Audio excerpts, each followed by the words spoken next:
भुट्टो के पराठे। गर्मी की सुबह थी। सूरज अपनी पूरी रोशनी से चमक रहा था। गांव का माहौल हमेशा की तरह शांत और सुकून भरा था। खेतों में भुट्टो के पौधे हवा के साथ लहराते हुए किसी अद्भुत नृत्य का दृश्य प्रस्तुत कर रहे थे। इस गांव में एक परिवार रहता था, गरीब लेकिन दिल से अमीर।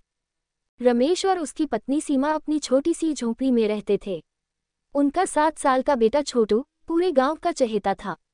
रमेश किसान था और भुट्टे की खेती करता था।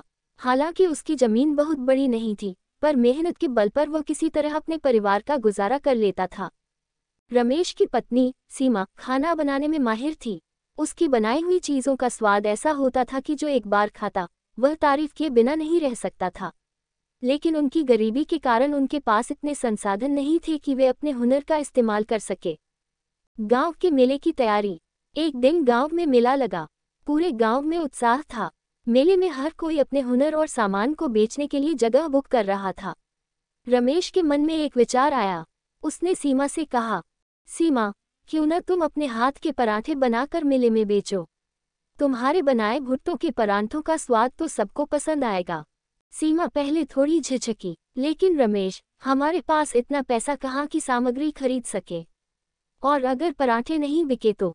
रमेश ने मुस्कुराते हुए कहा, सीमा, जीवन में कुछ करने के लिए जोखिम तो उठाना ही पड़ता है, और हमारे पास तो अपने खेत के भुट्टे हैं।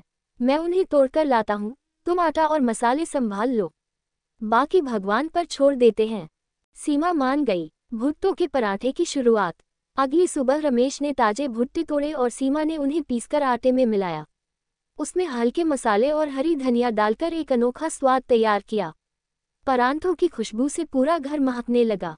रमेश ने मेले में एक छोटी सी जगह किराए पर ली और एक तख्ती पर लिख दिया, भुट्टो के पराठे, खास स्वाद, गांव का प्यार। पहला दिन, संघर्ष और सीख। पहले दिन कुछ ही पराठे बिके। लोग रुकते, देखते, लेकिन खरीदने में झिझकते। रमेश और सीमा का दिल टूटने लगा। रमेश ने सीमा को सांत्वना दी, पहला दिन है, लोग नई चीजों से डरते हैं, कल से हम कुछ और कोशिश करेंगे। छोटू, जो अपने माता पिता के साथ मदद कर रहा था, बोला, पिताजी, अगर हम पराठे का एक छोटा टुकड़ा सबको चखने को दें तो लोग जानेंगे कि ये कितने स्वादिष्ट हैं। रमेश और सीमा ने उसकी बात मानी। दूसरा दिन, स्वाद का जादू। दूसरे दिन रमेश ने परांठों के छोटे टुकड़े काटकर मुफ्त में चखाने का काम शुरू किया। जिसने भी चखा वो तारीफ किए बिना नहीं रह पाया। धीरे धीरे ग्राहक बढ़ने लगे। शाम होते होते रमेश और सीमा के सारे पराठे बिक चुके थे। रमेश की आंखों में खुशी के आंसू थे।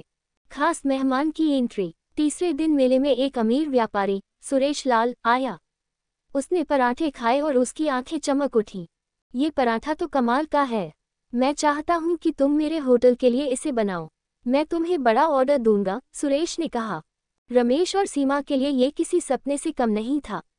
लेकिन रमेश ने विनम्रता से कहा, साहब, हमें खुशी है कि आपको हमारे पराठे पसंद आए, लेकिन हम अपनी पहचान नहीं खोना चाहते। ये पराठा हमारे गांव की पहचान है। सुरेश लाल ने उनकी बात समझी और कहा, ठीक है, मैं तुम्हारे गांव में ही एक दुकान खोलने में मदद करूंगा। वहां तुम अपने पराठे बेच सकते हो। इससे तुम्हारा हुनर और गांव दोनों की पहचान बनी रहेगी। सपना सच हुआ। कुछ महीनों में रमेश और सीमा ने सुरेश लाल की मदद से अपनी छोटी सी दुकान खोल ली। दुकान का नाम रखा गया भुट्टो के पराठे।